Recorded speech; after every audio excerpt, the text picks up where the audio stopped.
The moment I stepped into my childhood home, a shiver coursed through me, not from nostalgia, but from the weight of their scorn that still laced the walls.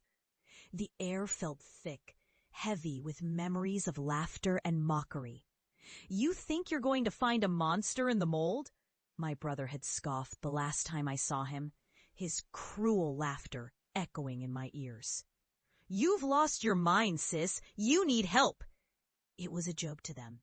My obsession with mycotoxins and parabiological mycology, a fancy way of saying I studied toxic fungi in abandoned buildings, while the rest of the world clung to their mundane lives. But then the world changed.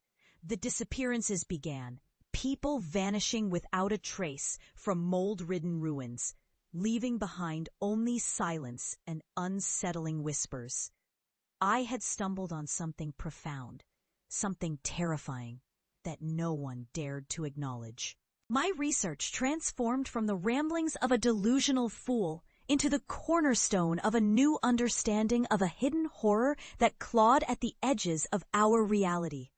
I had become renowned for exposing these truths, a figure of both reverence and fear.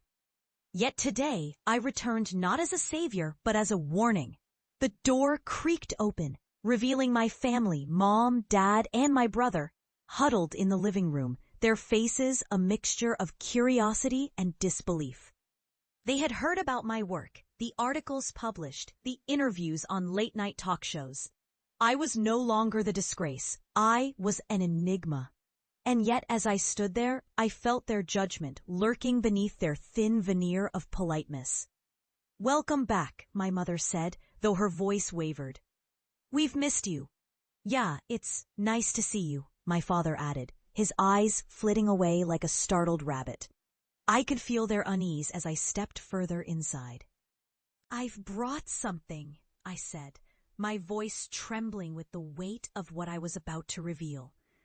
I reached into my bag and pulled out a glass jar, its contents swirling like some dark, viscous secret. Inside, a single spore floated, shimmering ominously.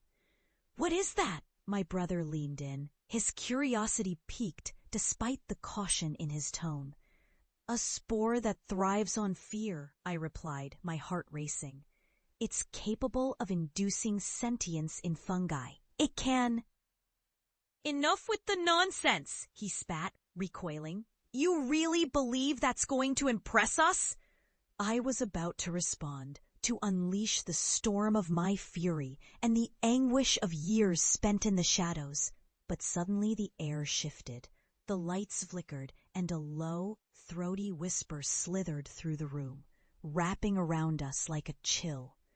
The spore danced in the jar, pulsing rhythmically, responding to something unseen. "Do you hear that?" I asked, voice barely above a whisper. "Stop it," my mother implored, her hands trembling. "This isn't funny, Leah." But it was too late.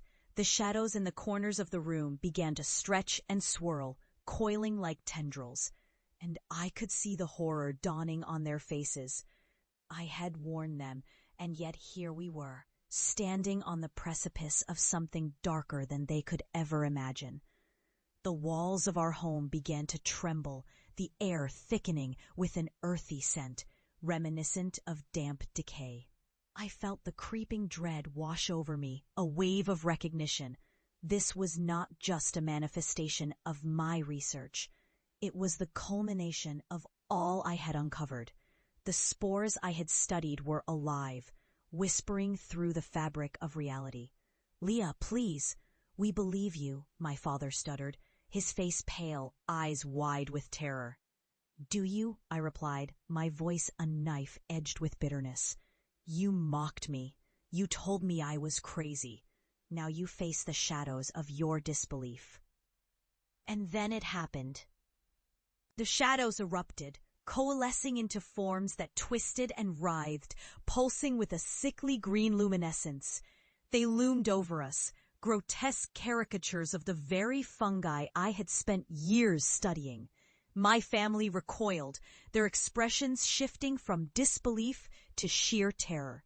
"Run!" my brother yelled, backing away as the shapes advanced, tendrils reaching for the warmth of their flesh.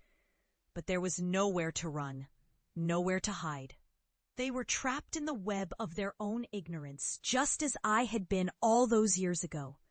I stood frozen, an observer of their unraveling, a grim witness to the consequence. As they screamed, I raised the jar, letting the spore escape into the atmosphere, watching as it bloomed into a cloud of shimmering terror, enacting its vengeance.